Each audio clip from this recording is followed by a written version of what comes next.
2019년의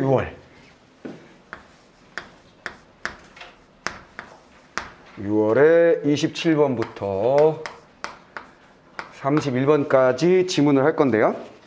자, 요거는 아주 역사적인 사건하고 연관이 되어 있어요. 역사적인 사건. 여기 보면 글로벌 금융 위기, 미국발 글로벌 금융 위기와 관련된 지문이에요. 그러니까 미국에서 금융 위기가 딱 발생하면서 많은 기업들이 무너지고 많은 실업이 생겨나고 그 여파가 전 세계에 미쳐서 파급 효과가 컸었죠. 그러면서 경제 정책에 있어서 국가의 경제 정책에 있어서 뭔가 새로운 변화를 꾀해야 되지 않느냐, 뭐 이런 움직임이 생겼어요. 그러면 이 시대에 일어난 일, 즉 글로벌 금융 위기라는 이 시대에 생겨난 일을 이해하고 싶다면 추천할 만한 영화 빅쇼트라는 영화가 있어요. 맞나? 빅쇼트 같은데? 그 영화를 보시면 그 시대에 일어난 일을 영화인지 다큐인지 애매한 포지션을 가진 영화가 있습니다. 보면은 도움이 될 텐데 좀 어려울 수도 있어요. 영화를 보면서 중간에 포기할 수도 있습니다. 재미있나? 재미를 찾으려고 아무리 애를 써도 이해가 안 되는 대사들이나 상황이 나올 수도 있기 때문에 좀 참으면서 봐야 되는 영화이기도 해요. 근데 궁금하면 한번 보시기 바랍니다. 그 OTT에 유명한 거 있잖아. 넷플릭스. 그거 한번 나와요. 그죠? 집에 결제했으면 한번 보세요. 자, 근데 이 지문을 이해하기 위해서 먼저 기본 개념 한 가지를 먼저 설명하고 넘어갈게요. 이 지문에서 당연한 것처럼 얘기하고 있는 한 가지 개념이 있는데 신용공급이다라는 거. 신용공급이 무엇인지 기본 상식으로 먼저 정리하고 지문으로 들어가겠습니다. 자, 신용공급이라는 건 뭐냐면 자, 우리가 통화량이라는 거 얘기하죠. 통화량. 자, 우리 시장에 돈이 얼만큼이 돌고 돌 수 있느냐. 우리 시장에 있는 돈 전체, 거래가 이루어질 수 있는, 굴러다닐 수 있는 돈의 전체를 통화량이라고 이야기하는데 신용 공급에 의하여 통화량이 증가하게 되는 모습에 대해서 우리가 정리를 해볼게요. 신용 공급을 하면 통화량이 증가한다. 무슨 얘기냐면 여기 A라는 은행이 있어요. A라는 은행이 있습니다. 그리고 B라는 사람이 있다. 자, 이 나라에서 돈을 찍어내가지고 B라는 사람에게 10,000원을 줬어요. 그렇다면 이 나라의 통화량은 10,000원이 되는 거지. 돈을 찍어서 시장에 뿌린 게 10,000원이야. 그걸 B라는 사람이 다 가지고 있어. 그러면 통화량은 10,000원이 된다. 이런 얘기예요. 근데 이 10,000원을 가지고 있다가 이 사람이 5,000원을 은행에다가 예금을 합니다. 오케이. 그럼 통화량은 얼마가 될까요? 통화량은? 10,000원을 현금으로 가지고 있다가 10,000원이란 돈이 너무 크네. 5,000원 은행에 놔놔야지. 은행에다 5,000원을 딱 넣었어요. 그럼 통화량의 변화가 생길까 안 생길까? 변화가 생기지 않습니다. 무슨 말이냐면 B한테 너 돈 얼마 있니? 그러면 처음에 나 10,000원 있어. 정말? 보여줘봐. 그럼 띵 이렇게 보여준다고. 1, 2, 3, 4, 10,000원이잖아. 그럼 통화량이 10,000원인 거야. 근데 얘가 은행에다가 5,000원을 딱 집어넣고 얼마가 남았어? 5,000원이 현금으로 가지고 있잖아. 너 돈 얼마 있니? 그럼 얘가 5,000원하고 예금한 거 5,000원 있어라고 얘기할 거거든. 무슨 말인지 알겠어? 그건 언제든지 찾을 수 있는 돈이라고 치면 결국 얘가 가지고 있는 돈은 10,000원에서 큰 변화가 없는 거예요. 뭐만 알겠지? 그래서 통화량은 계속해서 그대로 10,000원이 됩니다. 이해됐지? 그런데 C라는 사람이 이 은행에 가서 5,000원 중에 3,000원을 대출을 받았어요. 그러면 은행에 얼마가 남았죠? 2,000원이 남았지. 여기까지 오케이? 통화량의 변화가 생겼느냐? 자, 똑같은 얘기야. B라는 사람한테 너 얼마 있니? 그럼 나 5,000원 현금하고 5,000원 은행에 계좌에 집어넣은 거 있어. 그래서 난 10,000원을 가지고 있지 라고 말할 거야. 그렇지. 근데 C라는 사람이 너 얼마 있니? 그랬더니 나 3,000원 있어. 정말? 여기 있잖아. 보여주죠. 무슨 말인지 이해했지? 즉 통화량은 10,000원이 아니라 이제 이 3,000원까지 더해서 총 13,000원의 통화량으로 증가하게 되는 거예요. 은행에서 그 나라에서 찍어낸 돈은 10,000원밖에 없는데도 불구하고 은행이 5,000원 예금을 받은 다음에 C라는 사람에게 3,000원을 대출을 해줌으로써 3,000원이 늘어나는 형국이 벌어진 거야. 내 말 이해했지?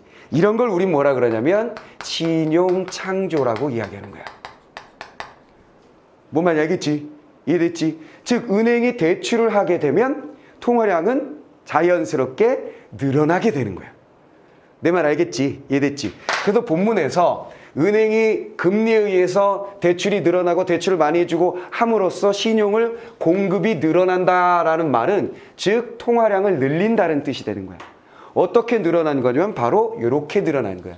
실제 돈은 늘어난 것이 아니지만 통화, 즉 통용할 수 있는 돈의 수량은 늘어나 버린 형태. 내 말 이해했지? 자, 신용공급이란 게 뭔지 이걸 딱 이해하고 들어가면 되겠어요. 자, 그래서 신용공급 이해됐으니까 이제 본문으로 들어갑니다. 첫 번째 단락부터. 자, 가자. 자, 얘는 뭐 그래프나 그런 건 없으니까 별로 우리가 신경 쓸 건 없고. 자, 들어갑니다. 첫 번째 단락부터 핵심 잡아보지요. 자, 첫 단락. 전통적인 통화정책은 정책 금리를 활용하여 물가를 안정시키고 경제 안정을 도모하는 것을 목표로 한다. 자, 이 글에서 얘기하고자 하는 건 뭐냐면 전통적인 나오고 그 다음에 정책인데 통화정책이야. 뭐에 대해서 얘기할 거예요? 전통적인 통화정책에 대해서 얘기할 거예요. 간단한 거야. 통화정책이라는 건 방금 얘기한 것처럼 시장에 굴러다니는 돈에 대한 정부의 정책. 그런데 뭐가 붙었어? 전통적이라는 말이 붙자마자 우린 뭐 하는 거야? 안전통적인 게 나오겠지. 즉 데칼코마니가 시작된 거예요. 내 말 이해되지? 경제에 대해서는 전통적인 경제학의 입장 그리고 새로운 경제학의 입장 항상 두 가지 입장을 비교하는 형태의 지문들이 언제든 나올 수 있습니다. 특히 국가적인 상황, 경제 상황에 대한 이야기, 불황이나 호황에 대한 이야기 이런 이야기 할 때는 전통적인 시각과 비전통적인 시각이 나와요. 전통적인 시각이라는 말이 나올 때 주로 이야기되는 것은 고전의 경제학 시장의 모든 것을 맡기는 애덤 스미스에서 시작된 그 주류 경제학을 얘기하는 경우가 많고 오케이 들어봤지? 애덤 스미스 얘기했고 주류 경제학 얘기했고 전통 경제학이라고 얘기했지. 그것은 시장 중심이라는 건 시장에 맡겨두면 시장이 모든 것을 결정할 것이다 라고 보는 시각. 무슨 말이 알겠지? 그에 반한 반대 입장은 뭐가 주로 나왔었어? 케인즈 아저씨. 무슨 말이 알겠지? 정부의 개입이 필요하다. 정부가 개입을 해서 우짜우짜우짜 하면 나라 경제가 좋아질 거야 하는 입장. 단순하게 비교해보면 그렇게 두 가지 입장이 나오는 경우가 많단 말이야. 그러니까 경제학에서 전통적 이런 말이 나오면 아하 대강 전통과 안전통 두 개의 데칼코마니가 이루어지겠구나 라고 생각하면서 두 개의 기둥을 쭉쭉쭉쭉 따라간다고 생각하면서 글을 읽으시면 돼요. 알겠지? 그래서 전통 통화정책 그건 뭐 하냐면 정책 금리를 활용하여 자 얘네들이 뭐 한다? 정책적으로 금리를 조정해야. 금리라는 건 뭐야? 금리라는 건 뭐야? 다리를 얘기하면 이자율이라고 그랬지? 이자율이라는 건 뭐야? 내가 돈을 꿨을 때 이자를 연 얼마를 줘야 하느냐? 무슨 말인지 알겠지? 은행에다가 내가 1,000만 원을 껐는데 1년에 내가 1,000만 원을 꾸고 1년에 내가 10만 원을 이자로 내야 될지 100만 원을 내야 될지 결정하는 것. 그 비율을 우리는 금리라고 이야기하죠. 무슨 말 알겠지? 근데 여기서 정책적인 금리라고 얘기를 했잖아요. 그러면 그 나라에서 기본적인 금리를 이자율을 정하는 거야. 내 말 알겠지? 돈 꿀 때마다 얼마의 이자를 내야 하는지. 예를 들어 선생님이 집을 사는데 돈이 필요해. 몇 억짜리 아파트를 하나 사는데 돈이 필요해서 은행에 대출을 뭐 2억을 받았어. 그럼 2억에 대하여 매달 이자를 내가 지불하게 되잖아. 무슨 말 알겠지? 그런 게 금리야. 근데 그 금리를 최대한 싸게 내고 싶어지는 게 당연히 빌리는 사람의 입장이잖아. 뭔 말인지 알겠어? 그러면 그 금리를 싸게 하는데 어디까지 정책 금리의 영향을 받아서 어느 정도가 결정이 되는 거야. 근데 뉴스에 정책 금리가 오르고 있습니다. 그럼 뭐가 되는 거야? 아버지가 내야 할, 나 같은 사람이 내야 할 이자가 올라가는 거예요. 내 말 이해됐지? 아유 부담스럽다. 빨리 갚아버려야 되겠어. 이런 생각을 하게 되는 거야. 금리가 내려갔어요. 그럼 뭐 하는 거야? 아버지가 갑자기 야 요즘 금리가 굉장히 싸져서 이자를 조금만 내도 돼. 사업을 확장해야 되겠어. 은행에 가서 돈 좀 빌려봐야지. 이렇게 되는 거야. 무슨 말이겠어? 왜? 은행에 돈을 빌려서 내가 공장 라인을 하나 더 만들어. 하나의 물건을 만드는 회사를 하나 더 만들어. 근데 거기서 벌어들이는 돈이 당연히 무엇보다 이자보다 훨씬 많으면 돈을 빌려서 사업할 만하지. 내 말이 무슨 말인지 알겠지? 그래서 금리라는 것은 투자하고 아주 밀접한 연관을 가지고 있는 거야. 무슨 말인지 이해됐지? 금리 이해됐지? 그걸 정책적으로 조정을 한다 이런 얘기야. 통화정책은. 그걸 활용해서 물가를 안정시키고 경제 안정을 도모하는 것을 목표로 한다. 자, 요거 해가지고 뭐 한다고? 바로 물가의 안정, 그 다음에 나라 경제의 안정을 도모한다. 됐죠?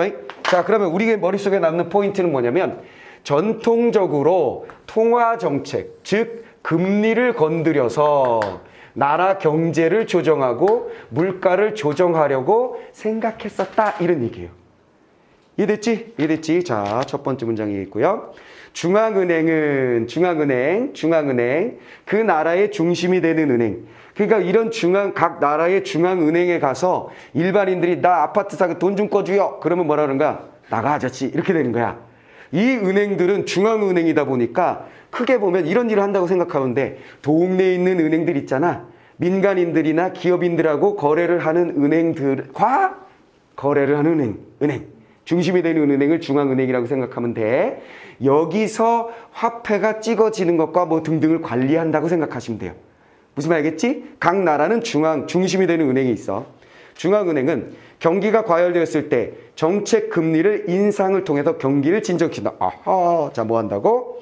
경기가 과열됐을 때, 자, 예를 들어주는 거예요. 경기가 과열된다. 경기가 과열되었을 때 뭐 한다? 금리를 인상해. 금리를 인상해서 그 경기가 과열된 것을 진정시키는 방향으로 나간다. 이런 말들이 자연스럽게 이해가 되면서 나중에는 줄을 글 필요가 없어져야 되는 거야. 자연스럽게 그냥 읽어야 되는 거지. 무슨 말이겠지? 그럼 일단 경기가 과열됐다는 얘기는 통화량이 많다는 얘기야. 즉 경기가 활성화되어서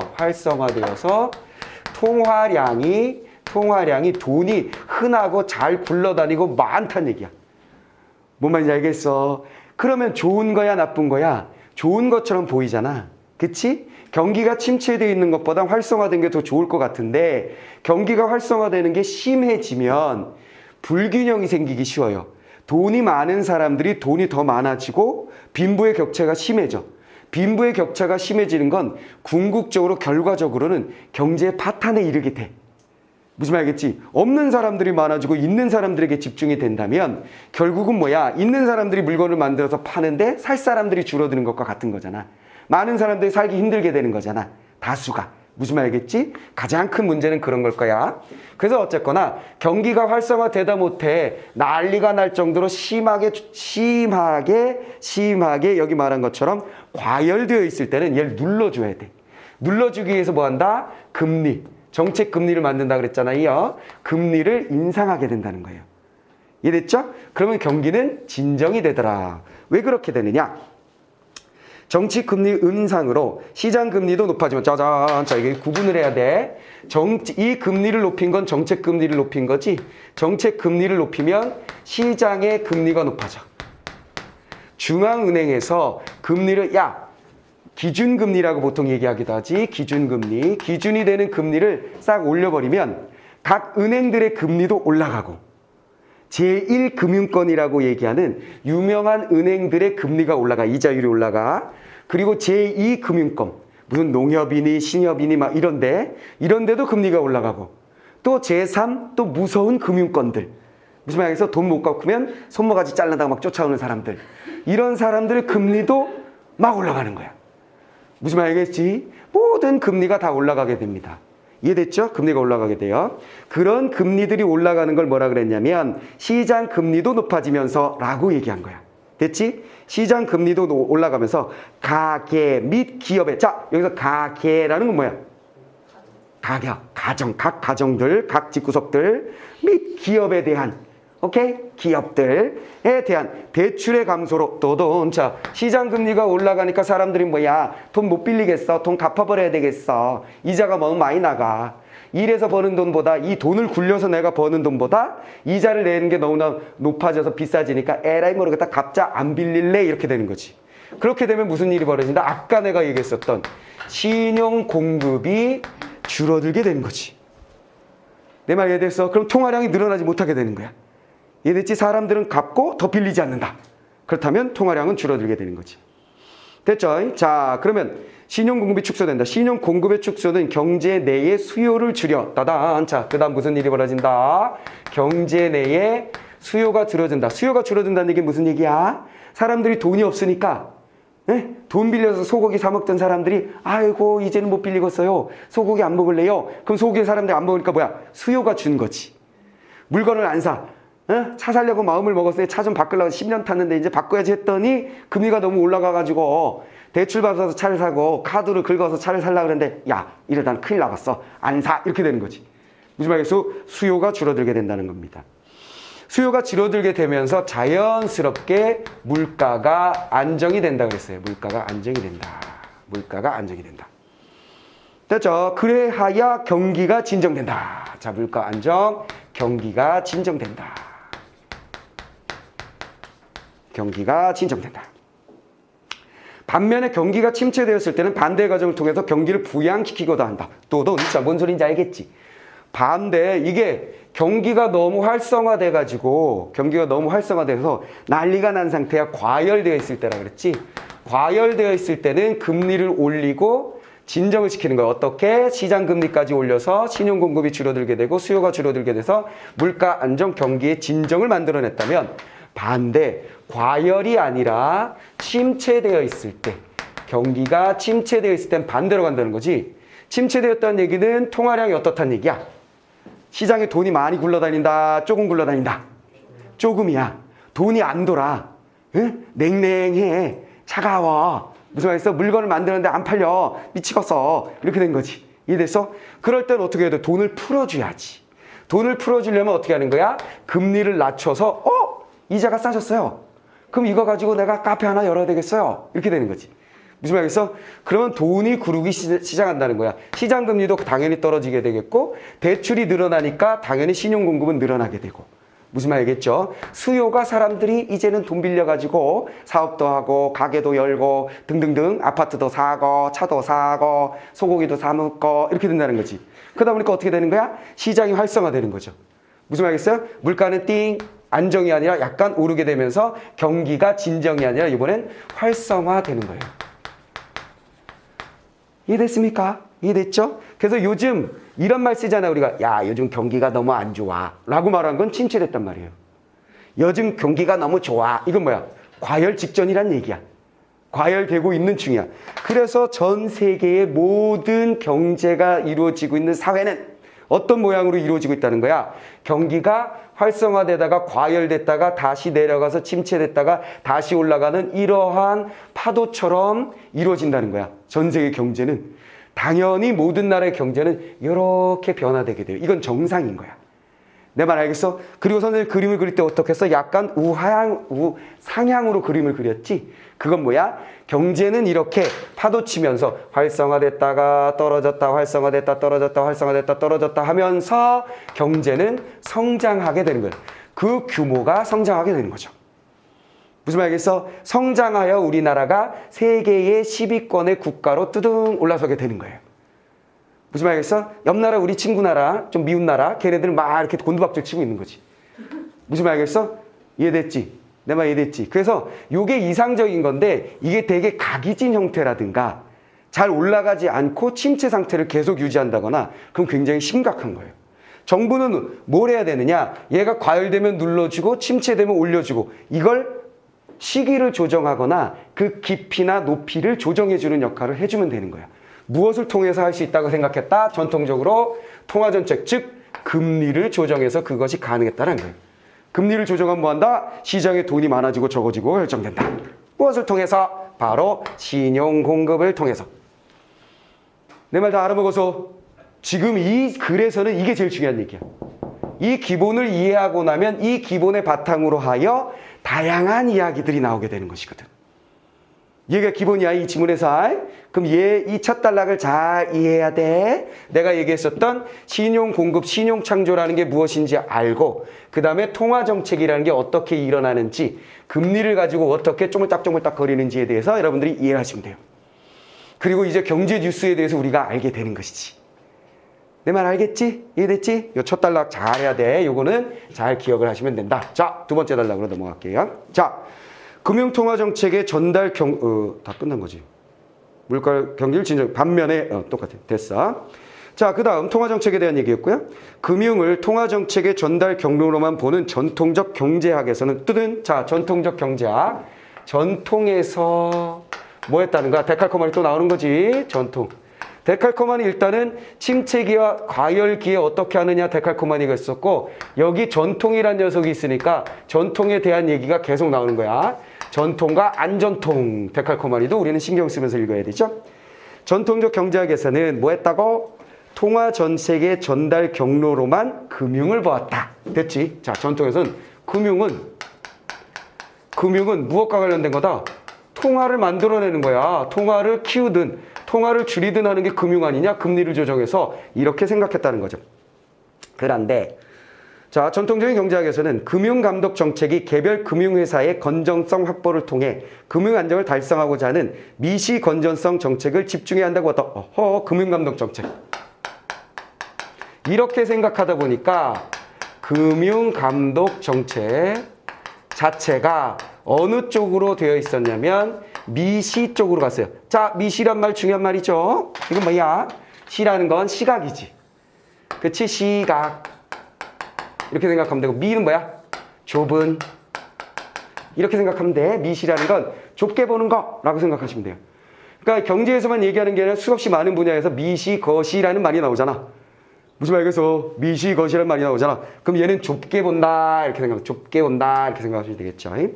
미시 건전성 정책을 사용한다. 미시 건전성. 자, 금융감독 정책을 미시로 본다.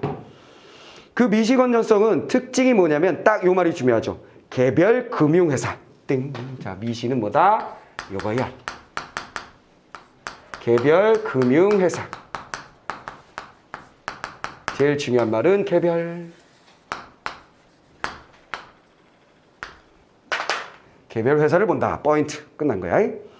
자, 이런 관점은 금융이 직접적인 생산수단이 아니므로 단기적일 때와는 달리 장기적으로 경제성장에 영향을 미치지 못한다는 인식과 뜨던. 자, 포인트 나왔지. 이런 미시 건전성 정책을 사용하는 이유는 뭐냐면 얘는 단기에는 그렇다 치고 장기적으로는 이라고 돼 있잖아. 장기적으로는 경제성장에 영향을 미치지 못한다. 경제성장과는 무관하다. 하고 관련이 없다. 자, 요런 말 중에 단기, 장기라는 말이 나오면 이것 또한 데칼코마니야. 무슨 말이겠어? 이런 거 잘 나온다. 경제지문에서 특히 잘 나오지. 단기에는 어떻고 장기에는 어떻고 이거 잘 나온다고. 전통에는 어떻고 새로운 시각에서는 어떻고. 무슨 말이겠어? 장기, 단기. 그 다음에 항상 과열 침체. 이런 거 항상 나오는 거니까 이런 포인트를 잡아가면서 읽는 습관이 들면 끝난다. 경제성장에 영향을 미치지 못한다는 인식과 자산시장에서는 가격이 본질적인 가치를 초과해 폭등하는 버블이 존재하지 않는다는 효율적 시장 가설에 기인한다. 그랬어요. 자, 두 번째. 이게 첫 번째 요렇고, 두 번째 얘네들의 근거를 얘기하는 거야. 얘네들의 근거. 장기적으로는 경제성장에 영향을 미치지 못한다. 금융정책이.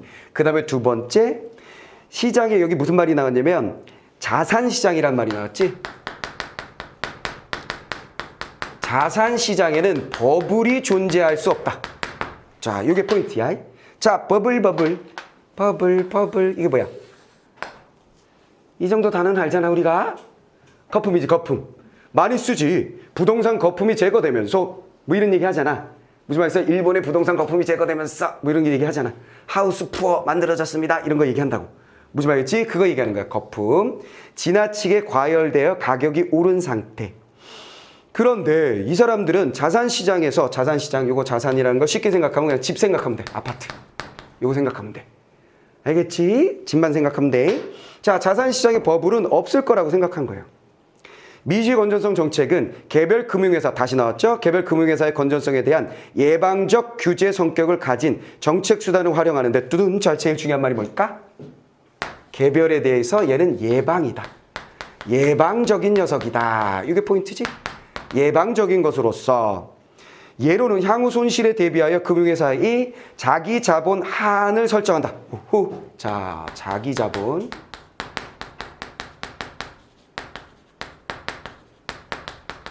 자기 자본 하한을 설정한다 그랬어요. 누구의 자본? 개별적인 금융회사의 자기 자본의 하한선을 설정한다는 거예요. 자, 최저 자기 자본 규제를 들 수 있다. 그게 바로 뭐냐면 이름하여 최저 자기 자본을 규제하는 것. 똑같은 말이지 뭐. 돼버렸죠? 이해됐지? 자, 전통적인 경제학에서는 무슨 생각했다고? 금융이 통화를 영향을 줄 거야. 근데 그 금융을 감독할 때는 개별 금융회사, 작은 시각으로 각각의 금융회사를 조정하려고 했어. 왜 그러냐면 결국 이 금융회사의 금리를 조정하고 하는 것들이 장기적으로 경제성장과 무관하며 또 시장의 자산시장의 집값 같은 것들이 갑자기 막 뻥튀기 돼가지고 오르고 이런 일은 없을 거라고 생각했던 거야. 그래서 금융정책 세게 할 필요 없고 크게 할 필요 없어. 그냥 각 은행들한테 야, 너희들 요거 마지막 포인트는 요거야. 네 자본의 하한. 무슨 말이겠어? 최저를 결정해 주는 거야. 알겠지? 은행이 A라는 은행이 있으면 너 적어도 네 뭐 30억 정도는 네 자본으로 가지고 있어야 된다. 이렇게 얘기했다는 거지. 안 그럼 망해. 이렇게 결정해 줬다는 거야. 개별 은행에게. 내 말 이해돼서? 이해됐지? 이게 포인트야. 핵심만 잡으면 그거야. 전통적인 경제학에서는 금융 감독을 할 때 개별 금융회사에게 뭐 했다? 최저 자기 자본을 가지라고 지도했다. 무슨 말이겠어? 왜 그랬을까요? 왜냐하면 장기적으로 금융은 별로 큰 영향을 미치지 않으며 자산시장 아파트값 같은 것이 버블이 낄 일은 별로 없을 테니까. 왜? 전통은 항상 뭐야? 모든 걸 시장이 결정한다 그랬잖아. 시장에서 조절하니까 그런 일은 없어. 당연히 그 아파트의 가치가 얼마이냐에 따라서 결정되는 것이지 시장이 결정해 주는 것이지 갑자기 어느 동네 아파트가 100억이 되는 그런 일이 벌어질 수가 있어? 이렇게 생각했다는 거지. 내 말 알아먹었지? 그래서 퇴근해서 집에서 자면 되는 건데 그게 왜 100억이 돼? 말이 안 되지. 이렇게 생각했다는 거야. 내 말 다 알아먹었지? 자, 그게 전통적 시장의 시각이었어요. 자, 이처럼 전통적인 경제학에서는 금융감독 정책을 통해 금융 안정을, 통화 정책을 통해 물가 안정을 달성할 수 있다고 보는 두 가지 이제. 자, 여기 보니까 금융에 대한 정책과 통화에 대한 정책 두 가지를 정리해서 묶어서 정리 들어갑니다. 자, 세 번째 단락에 뭐라 그랬냐면 금융감독 정책, 금융정책을 통해서 뭘 할 수 있다? 금융의 안정. 은행들이 안정되고 금융권들이 안정되고 그 다음에 통화정책. 아까 통화를 늘리고 줄이고 하는 거야. 통화정책이란 건 뭐라고? 금리를 조정해서 시장에 있는 돈을 많이 만들거나 줄이거나 하는 무슨 말이겠지? 그런 것이 통화정책. 물가 안정을 만들어낼 수 있다. 라고 생각했어요.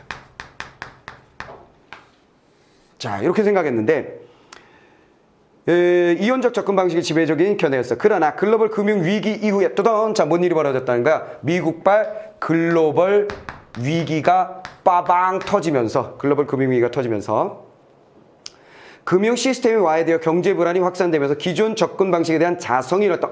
단어 공부. 자성은 뭘까? 자성. 스스로 성성 반성. 됐지? 스스로 반성하기 시작했다. 됐나? 알아먹었지? 자, 자성. 중요한 단어니까 기억해 주시고. 자, 그래서 자성이 일어났다. 이 당시 경기 부양을 목적으로 한 중앙은행의 저금리 정책이 자, 이 글로벌 금융위기가 뭔지 설명해 주고 있어. 뭔 일을 했었냐면 경기 부양을 한다 그랬어. 자, 부양이란 게 뭐야? 왜 우리나라 대선 후보 중에 공중부양하시는 분 한 분 계시잖아요. 유명하신 분. 그쵸? 그거야. 공중부양이 뭐야? 뜨는 거잖아. 뜨는 거. 무슨 말이겠어? 그러면 경제를 부양한다는 얘기는, 경기를 부양한다는 얘기는 올리는 거야. 올리는 거. 더 좋아지게 만드는 거. 오케이? 자, 경기를 더 좋아지게 만드는 거, 돈이 잘 굴러가게 만드는 거, 그거 부양.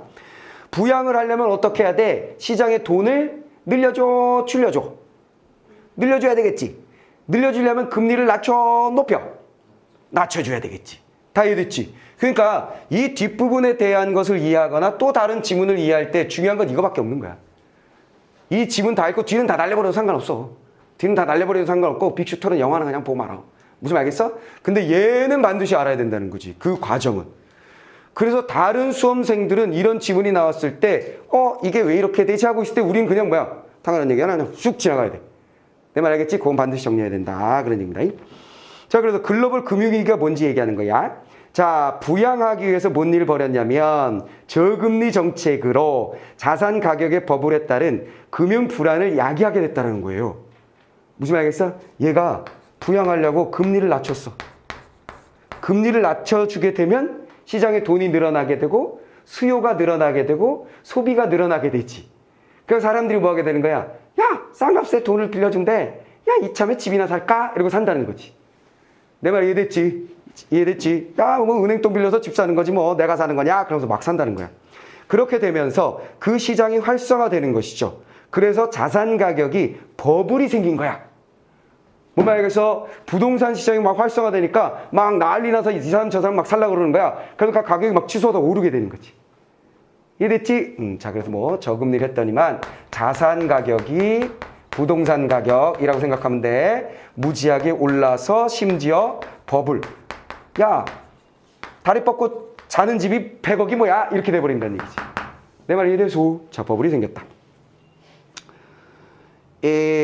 자, 그 다음 그 영화가 아마 이 부분에서 시작될 거예요.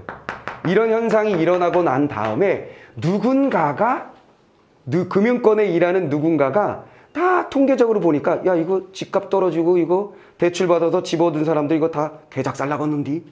그럼 요거 이용해가지고 내가 보험 상품을 어쩌고 돈을 벌 수 있겠는데. 그래서 보험회사에 가서 뭔가 막 보험을 들고 막 이렇게 돌아다니는 장면이 나와. 이걸 스스로 예측한 거지. 근데 모든 사람들이 이 집을 담보로 한 건데 뭐 별일이 있겠어요? 저 사람 이상한 사람 아니야? 다 이런 취급을 했지. 근데 나중에 뻥 터지는 거야. 뭔 말겠어? 그렇게 그 기준을 가지고 영화를 보시면 조금 이해가 될 거야. 자, 그 다음에 버블에 의해서 금융 불안을 야기하게 되어 경제 안정이 훼손될 수 있다는데 공감대가 형성되었다. 됐지? 자, 이렇게 되니까 버블이 생기면서 경제가 안정되지 못하고 불안한 상태가 만들어지는 것을 봤단 얘기야. 안일하게 생각하다가. 그래서 이해됐지? 봤단 얘기야. 보다 보니까 이 사람들이 이제 이거 시스템의 문제구나. 됐죠? 자, 훼손될 수 있는 형성됐다. 또 금융회사가 대형화되면서 개별 금융회사의 부실이 금융 시스템의 붕괴를 야기할 수 있게 됨에 따라서 금융회사의 규모가 금융 안정의 새로운 위험 요소로 등장하게 되었다라는 얘기예요. 제일 중요한 말이 뭐가 되는 거야 이제? 금융의 규모가 문제였던 거야. 대형화되어 있는 금융회사의 규모가 문제더라 이런 얘기지. 이걸 알게 된 거야. 그리고 그 시스템 자체의 문제다.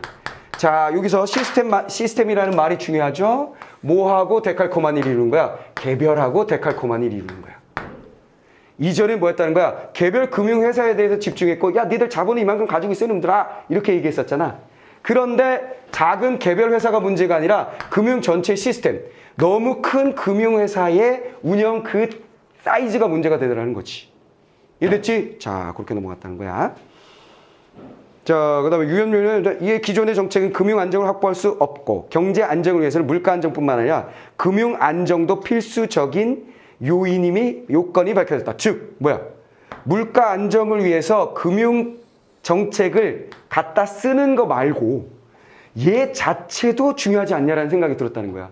왜? 금융권이 다 무너졌잖아. 뭔가 알겠어? 이해됐어? 내 기억에 그때 당시에 이 글로벌 금융위기가 있었을 때 내가 이걸 아주 체감했었거든. 사람들이 날 불쌍하게 봤었어. 왜 그랬었냐면 내가 축구를 좋아한단 말이야. 그때 당시에 박지성이 맨유에서 뛰고 있었어요. 그럼 나이키가 후원사야. 그래가지고 그 겨울 점퍼 있잖아. 점퍼가 나이키 점퍼에 맨유 마크와 함께 후원 회사가 AIG 생명이었어. 금융권이지. 그래서 AIG 흰 글씨로 이렇게 있고 맨유 마크가 딱 있는 옷을 나이키에서 팔았거든. 근데 맨유를 내가 응원하고 박지성을 응원하는 상황이었으니까 겨울 점퍼를 그걸 내가 산 거야. 그래서 딱 입었는데 여기 AIG라고 써있을 거 아니야. 근데 글로벌 금융위기에 AIG가 망한 거야. 그 사람들이 나만 보면 오, 혹시 그 회사 맨유는 안 보고 AIG만 보는 거지. 왜? 그게 큰 사건이니까. 그러니까 날 불쌍하게 사람들이 봤다는 거지. 그 내가 한 10년 입었거든 그 옷을. 그래서 그 옷을 입고 나갈 때마다 사람들이 아는 사람들은 어이구 AIG? 막 이렇게 했단 말이지. 맨유는 한 사람도 얘기하지 않아. 뭔 말 알겠어? 그 정도로 이 녀석이 굉장히 큰 그 금융회사의 시스템이 무너졌었던 사건이었다라는 거야. 전 세계로 퍼졌었던. 자, 그럼 어쨌거나 그 결과 미시 건전성 정책에 니은 거시 건전성 정책이 추가된 오호 포인트 뭐야? 자, 요게 뭐였어? 기억이었지? 요런 시스템의 문제구나 해서 니은 거시 건전성 거시로 넘어가는데 중요한 말이 이거야. 뭐라 그랬냐면 그 결과 미시 건전성 정책에 니은 거시 건전성 정책이 추가된 따단. 자, 뭐야? 추가야. 항상 이런 거 주의해야 돼. 추가된 것이지 완전히 샤가닥 바뀐 게 아니라는 거지. 내 말 이해했지? 이해했지? 이런 포인트들을 잘 읽어야 돼. 자, 출제자들 이런 거 노립니다. 자, 추가된 금융감독 정책과 물가 안정을 위한 통화정책 간의 상호 보완을 통해서 그 다음 뭐야? 금융하고 물가. 됐지? 요거. 금융과 통화 물가 안정을 이거 보완해야 된다. 상호 보완하는. 둘 다 신경 쓰는 조합을 시키는 보완하는 경제 안정을 달성해야 한다는 견해가 주류를 형성하게 되었다. 됐지? 알았지? 자, 큰 포인트만 잡아볼게. 전통적인 애들은 경기가 불황이거나 경기가 과열되거나 했을 때, 침체되거나 과열됐을 때 통화정책, 즉 금리를 조정함으로써 뭔가를 조정하려고 했어. 금리를 조정한다는 이 금융과 관련된 것은 그냥 부수적이라고 생각했던 거지. 왜냐하면 금융이 장기적으로 경제 성장을 좌지우지하는 그 정도의 영향력이 없고, 그 다음에 금융에 아주 중요한 아파트값 이런 것들이 버블이 막 생겨가지고 급등하고 막 이런 일은 없을 거라는 거야. 시장이 적절히 조절해서 그 가격 정도가 조금씩 오르거나 많이 올랐어도 조정되고 이럴 거기 때문에 금융정책에 대해서는 크게 별로 신경을 안 쓰고 그냥 각각 금융회사들이 야, 자본을 얼마 가지고 있어. 이거만 정해주면 땅 끝난다고 생각했던 거야. 예를 들어서 그런데 뭐가 버블 없을 거라고 했던 버블이 생긴 거야. 미국에서. 알겠지? 돈을 막 풀었더니만 저금리를 이거야 경제가 침체됐어. 그래가지고 부양하려고 저금리를 했더니만 사람들이 아파트 마구 사고 금융회사들이 사이즈 커지면서 그거 가지고 뭔가 상품을 만들어내고 하는 거야. 그러다가 허둥 하고 다 무너진 거지. 그래서 뭐 한 거야? 안 되겠다. 금융회사 커진 거 시스템 자체가 문제다. 그래서 거시적 정책을 추가해야 되고, 그 다음에 통화정책 말고 금융정책도 함께 보완해서 써야 되겠다라는 시각이 나오기 시작했다. 그게 지금이야. 이게 한 2008년도? 그때쯤이거든. 너희들 몇 년생? 2003? 4? 4, 5, 6, 그럼, 금융위기 직전에 태어난 거지, 그러니까. 어려운 시대를 살았구나. 어려운 시대를 살았어. 자, 뭐 그런 얘기예요. 다 알아먹었죠? 자, 핵심만 보면 별거 아닌데 중간중간을 이해하는 걸 내가 도와준 거야. 핵심만 보면은 굉장히 명확한 지문인 거야. 오케이? 핵심만 잡으면. 근데 다른 지문을 읽을 때 도움을 받는 내용적인 걸 이해하게 하기 위해서 내가 좀 더 자세히 설명했던 거야. 자, 그럼 이제 네 번째 단락으로 넘어갑니다. 그럼 미시에서 전통적인 미시적인 정책, 바로 개별 금융회사. 자기 자본을 조정하는. 자기 자본의 하한선을 딱 만들어주던 미시에서 거시 정책이 필요한 쪽으로 넘어갔어. 거시 정책. 그치? 이게 기억이고, 이게 니은이에요. 거시 정책이 필요해졌는데, 그럼 거시 정책이 뭔지 한번 봅시다. 거시 건전성이란 개별 금융회사 차원이 아니라, 개별이 아니라, 금융 시스템 차원의 위기 가능성이 낮아 건전한 상태를 말하고, 개별 회사가 무너지지 않는 게 아니라 금융 시스템 차원에서 안 무너지도록 만들어주는 거. 거시 건전성. 자, 그래서 이게 개별에서 딱 대립이 데칼코마니가 뭐로 이루어진다? 시스템으로 이루어진다. 자, 이렇게 정리돼. 말하는 것으로서 거시 건전성 정책은 금융 시스템 건전성을 추구하는 규제 및 감독 등을 포괄하는 활동을 의미한다. 자, 규제하거나 감독한대. 이때 거시 건전성 정책은 미시 건전성이 거시 건전성을 담보할 수 있는 충분 조건이 되지 못한다는 구성의 오류의 논리적 기반을 두고 있다. 즉, 미시로는 거시의 건전성을 즉 개별 회사들을 건전하게 만들어줘. 이렇게 해서 너 자기 자본 얼마나 꼭 가지고 있어. 무너지지 마. 하는 것 가지고는 시스템을 지키는 것에 충분 조건이 되지 못하므로. 알았지? 한번 무너져 봤잖아. 글로벌 금융위기에 무너져 봤으므로. 자, 거시 건전성, 그러니까 구성의 오류라고 말한 것은 뭐냐면, 구성의 오류. 요거 이제 뭐랄까, 경제하고 상관없는 논리적인 부분의 설명이라고 볼 수 있는데, 그래서 이 지문을 읽고 문제를 푸는 데는 별 필요가 없지만 참고적으로 구성의 오류라는 건 뭐냐면, 자, 금융회사 A와 B와 C와 D가 있어서 이게 우리나라의 금융 시스템이라고 치자. 오케이. 그냥 뭐 이게 선수라고 치자. A 선수, B 선수, C 선수. 축구팀을 만든다. 최강의 팀을 만들어야지. 야, 호날두 마음에 안 들지만 너 와봐. 메시 와봐. 손흥민 와봐. 케인 와봐. 막 이랬다는 거지. 그래서 전 포지션의 세계적인 선수를 딱 갖다 놓고 내가 최대 자본으로 팀을 만든 거야. 그러면 이 팀은 절대로 질 수 없을 거라고 생각했더니 이런 젠장. K리그 팀한테 치네. 이게 바로 뭐야? 구성의 오류야.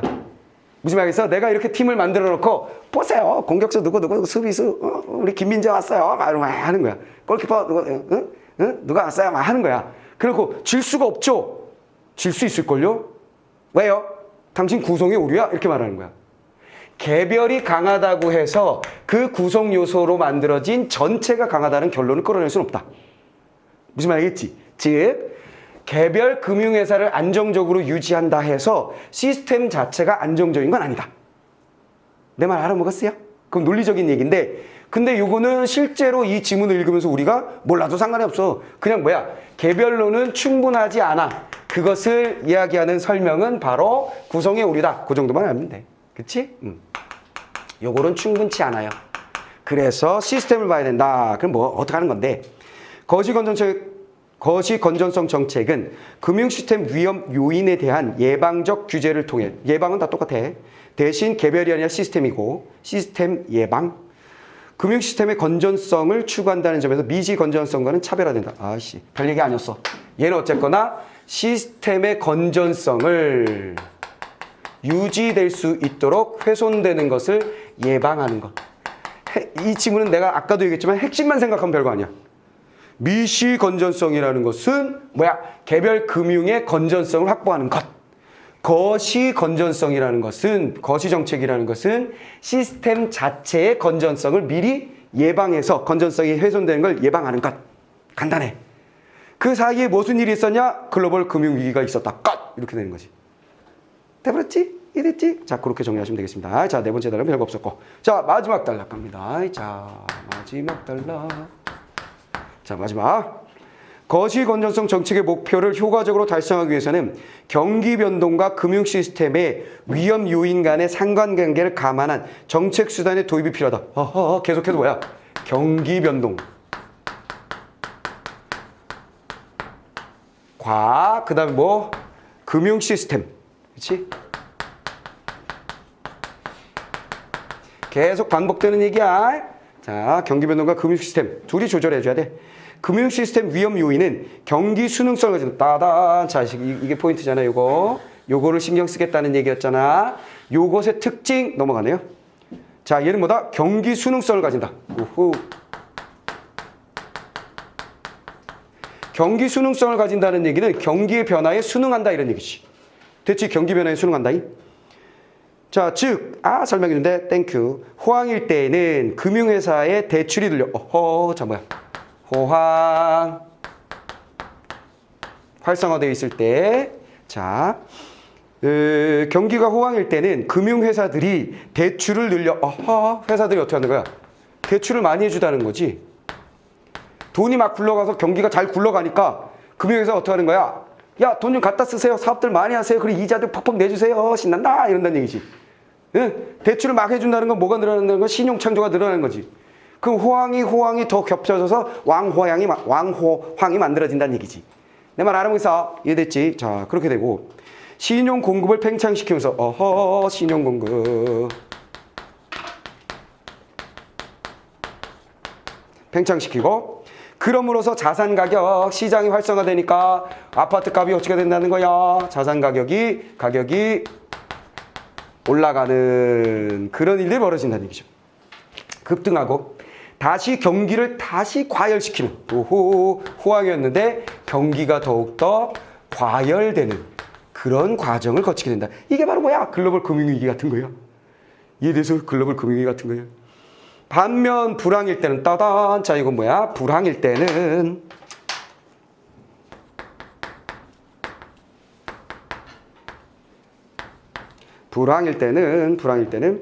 그 반대 상황이 일어난다.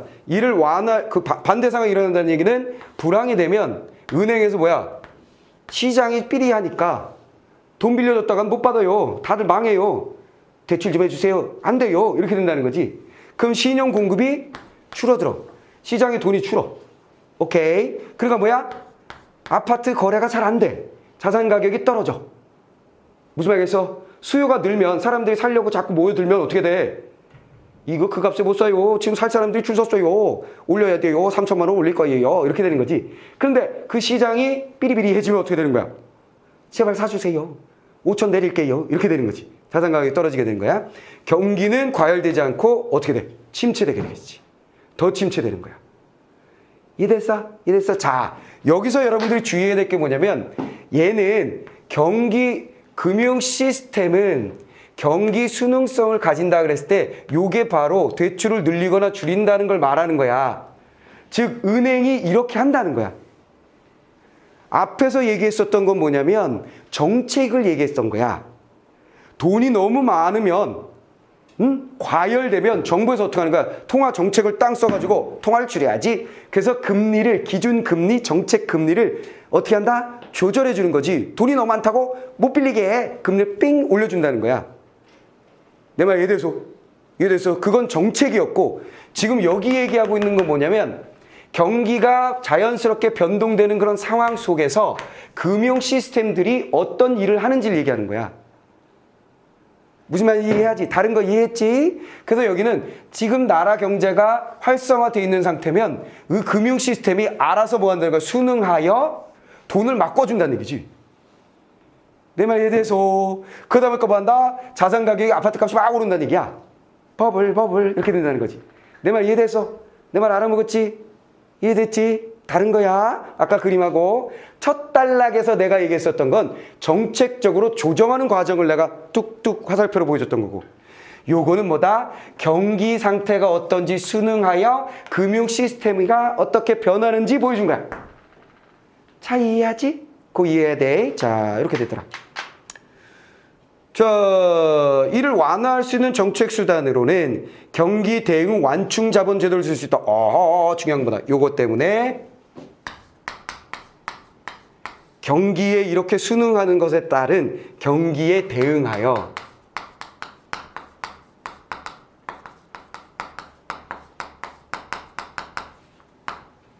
요게 필요하다. 이 제도는 정책 당국이 과열기에 자, 계속해서 정리하는 거야. 과열기에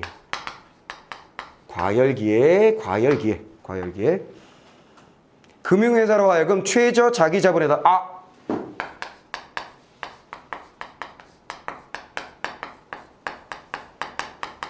이건 뭐였어요? 미시 정책이었죠.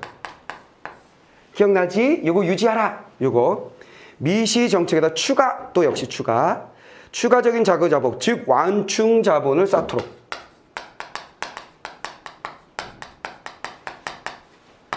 을 플러스하라.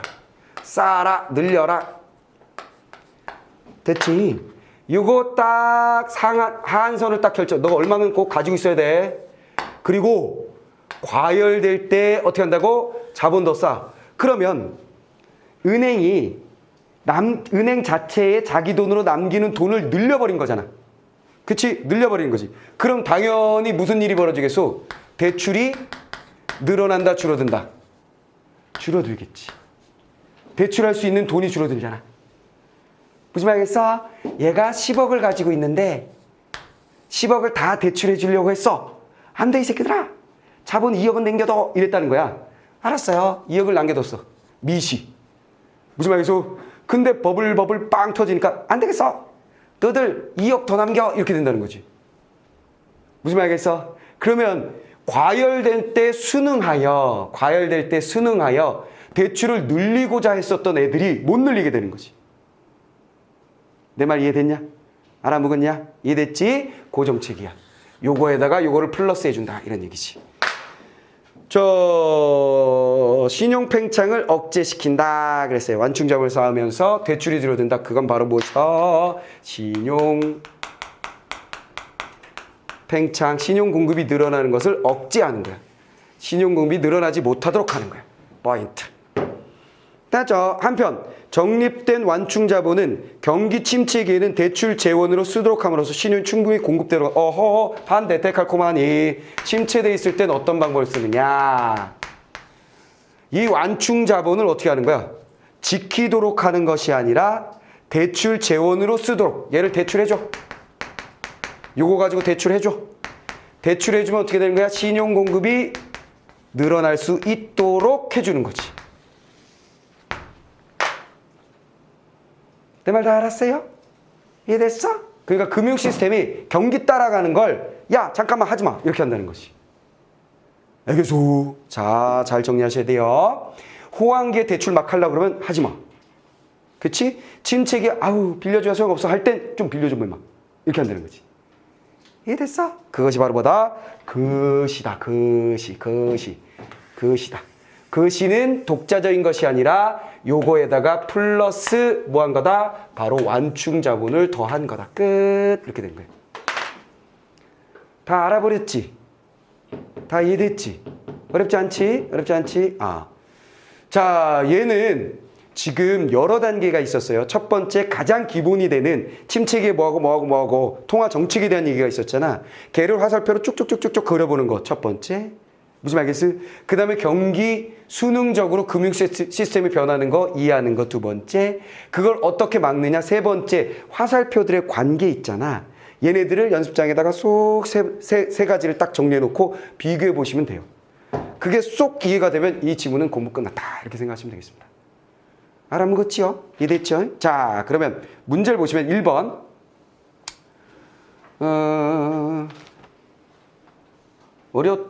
좀 헷갈리는 문제만 해볼까요? 자, 첫 번째 문제. 위크를 통해 알 수 있는 것은 무엇이냐 그래서 첫 번째 문제는 자, 나머지는 쉽고 4번 선택지가 답이었죠? 글로벌 금융 위기 이후에는 정책, 자, 선택지가 이렇게 돼 있어요. 1번, 2번, 3번은 위기 이전, 전통적인 시각, 미시 시각, 띵 이렇게 된 거지. 그죠? 그 다음에 4번과 5번은 위기 이후, 뭐야? 그 시쪽으로 온 상태 이렇게 되는 거지. 자, 그래서 4번. 글로벌 금융 위기 이후에는 정책 금리 인하가 경제 안정을 훼손하는 요인이 될 수 있다고 보았다 그랬어요. 그렇지. 왜? 금리 인하를 하게 되면 어떻게 되는가? 대출이 늘어나지. 됐지? 요거야, 요거. 대출을 늘린다라는 얘기는 금리를 인하했다는 얘기잖아. 이해됐어? 관계가 이해되지? 인하해주면 싸게 빌려드릴게요. 많이 가져가세요. 이렇게 했다는 거 아니야. 그래서 막 집을 사면 어떻게 되는 거야? 자산 가격이 올라가고 관계가 과열돼서 문제가 생긴다는 걸 인식하게 되었다는 거죠. 내 말 알아먹었어? 이해됐지? 자, 그런 얘기고요.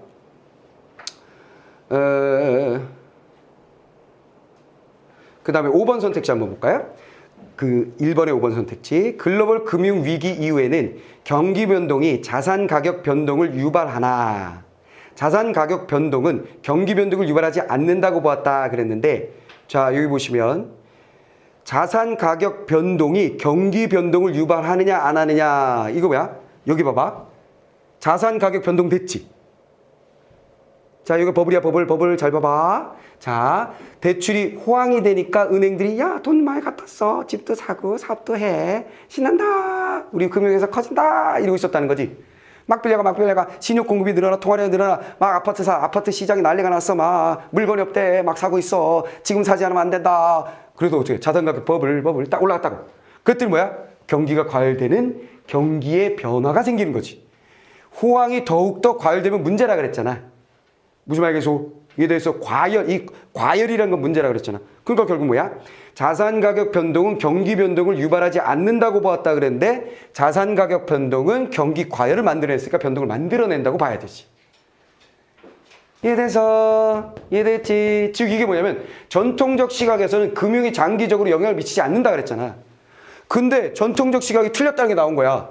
금융권이 뭔가 경기 변동에 따라갔더니만 올라려 큰일 나슈 이렇게 된다는 거지. 내 말 따라왔냐? 이해됐지? 자, 그런 얘기고요. 자, 두 번째 문제. 미시와 거시, 기억과 니은에 대한 이야기예요. 적절하지 않은 것은 뭐냐 그랬어요? 자, 3번이 정답이죠. 기억은 니은과 달리 미시는 거시와 달리 예방적 규제 성격의 정책 수단을 사용하여 금융 안정. 예방은 뭐야? 얘도 예방이야. 근데 얘는 개별을 예방하는 거고 얘는 시스템을 예방하는 거지. 그렇지? 들렸다. 됐어. 그럼 이건 데칼코마니 문제가 되는 것이고. 이해됐지? 자, 그 다음에 3번 문제, 세 번째 문제.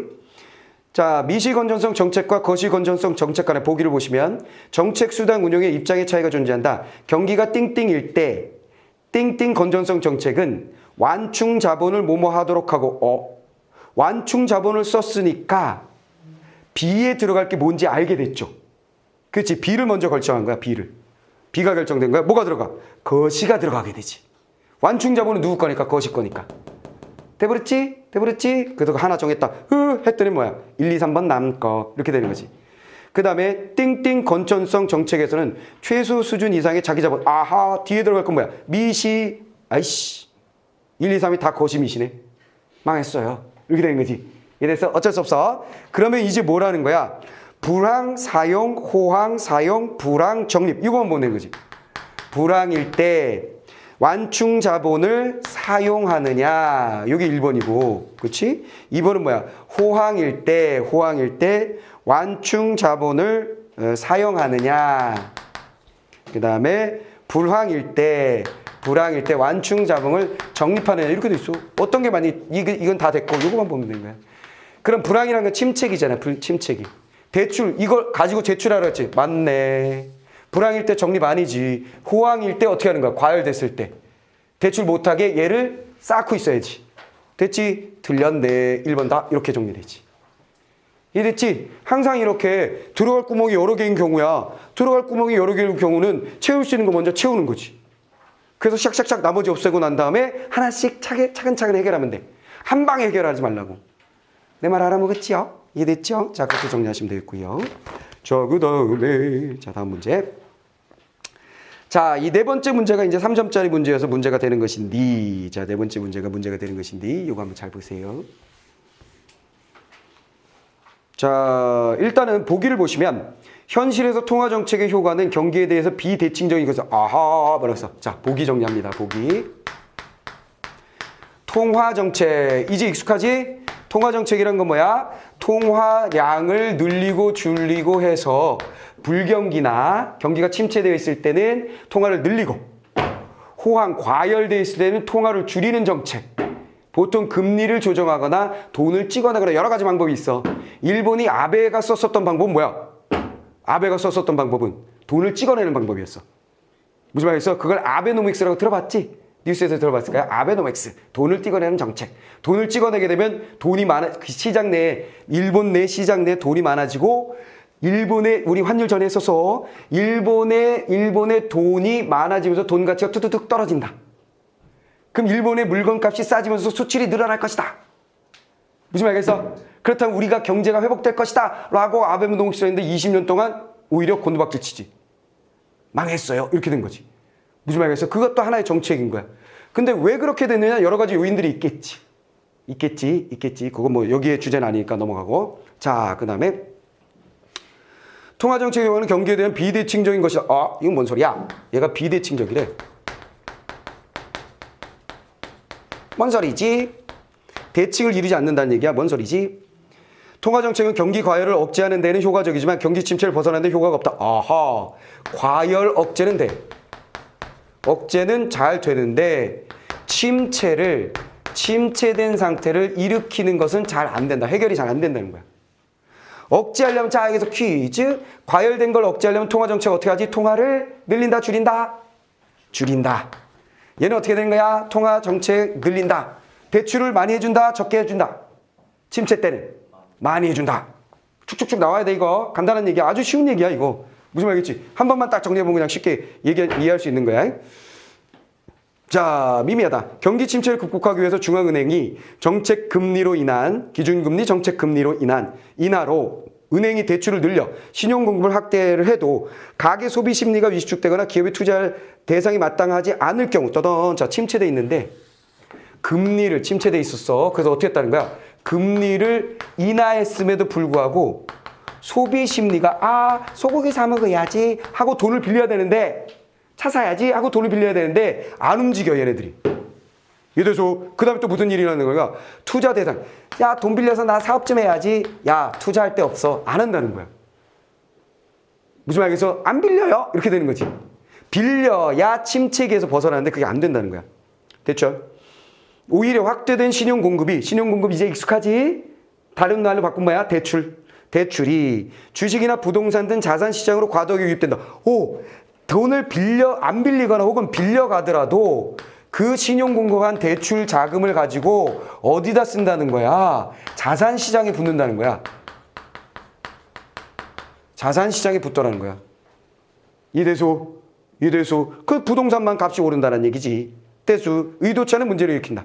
경제학자들은 경제 주체들이 경기 상황에 대해 비대칭적으로 반응하기 때문에 나타나는 이런 현상을 끈 밀어 올리기라고 한다. 따다가 끝났어. 요런 상황. 침체돼 갖고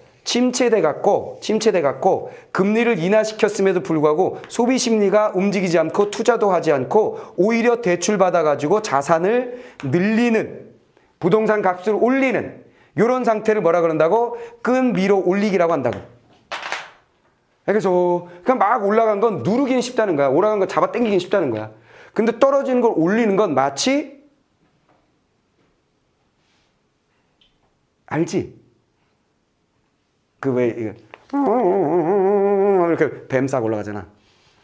무슨 말이겠어? 그럼 애니메이션 만화 같은 데 보면 하는데 밧줄 막 올라가는 거 나오는 거 있지. 그치? 그게 되겠냐는 거지. 마술에 있잖아, 밧줄 딱 해가지고 쑥 무너지고 이런 거 있지. 그거처럼. 그 얘기 한 거야. 됐지? 끝머리 올리기. 자, 그럼 요 보기만 가지고도 1번이나 2번은 그냥 풀 수 있어요. 근데 이제 3번이 문제가 되는데 3번이 이제 정답이죠. 적절하지 않은 거. 끈 위로 올리기가 있을 경우 딱 이거야. 요 상황이야. 침체되어서 금리를 낮췄음에도 불구하고 대출받아서 자산 시장만 늘리는 상황. 그렇죠? 이런 상황. 금융 안정을 달성하려면 경기 대응 완충 자본 제도의 도입이 필요하다 그랬어요. 오케이. 자, 그럼 봐봐. 완충 자본 제도는 뭐냐면 공통점이 뭐지? 침체지. 완충 자본 제도는 어떻게 하는 거야? 침체될 때는 대출을 늘리지. 무엇을 통해서? 완충 자본을 대출하는 데 쓰라고 그러잖아. 근데 여긴 뭐지? 금리를 낮춰서 이미 대출을 늘린 상태야. 근데 사람들이 안 써. 그리고 갔다가 어떻게 해? 자산 시장에 들이붓고 있잖아. 그런데 완충 자본 풀어서 주면 어떻게 해? 망했어요. 이렇게 되는 거지. 내 말에 대해서 어떻게 푸는지 알겠지? 포인트를 잡아야 돼. 이해됐어? 여기서 포인트는 뭐야? 데칼코마니 계속 과열과 침체 이렇게 돼 있는 거잖아. 이해돼서 단순하게 생각하면 안 돼. 본문의 핵심을 여기 딱 보고 이렇게 보면 한 방에 빡 끝나는 얘기야. 그래서 물론 선생님이 해설 써놓은 거 보면 잘 이해가 안 될 수도 있어. 내 책에. 이거 말로 설명하기가 어렵더라고. 글로 이렇게 보여주면 아주 간단한데 글로 이렇게 보여주면서 이렇게 설명하면 간단한데 오케이? 이런 얘기였어. 오케이? 그렇게 보시면 되겠습니다. 자, 그 다음에 마지막 문제는 뭐야? 증거로 들다. 답이 증거로 들다지 왜? 수단으로 무슨 제도를 예로 들다 이런 거잖아. 그렇지. 항상 같은 단어 다른 쓰임은 어떻게 하는 거라 해서 앞뒤 환경이라고 했죠. 환경 잘 보면 돼. 알겠냐? 알겠어? 자, 이번 지문도 다른 지문을 하는 데 있어서 굉장히 기본적인 얘기가 있기 때문에 선생님이 차근차근 설명하느라고 좀 시간이 걸렸어요. 하지만 여러분들이 중요한 건 뭐냐? 이렇게 공부했을 때 바로 그날 다시 복습해서 얘를 내 걸로 만드는 게 제일 중요해. 내 말 알겠냐? 이거 냅두잖아. 한 달 지난 후에 가만히 있어봐. 경제가 요즘에 이렇게 안 되지? 이거 선생님 중요하다 그랬는데 이 부분 다시 볼까? 선생님 무슨 말인지 하나도 모르겠어요. 기억이 하나도 안 나요. 이렇게 된다고. 반복해서 슬슬 보는 거야. 핵심만 딱 정리해놓고. 내 말 알겠지? 제일 중요한 건 제일 앞단락이야. 여기서는. 알겠지? 이해됐지? 다른 데 써먹어야 돼? 오케이.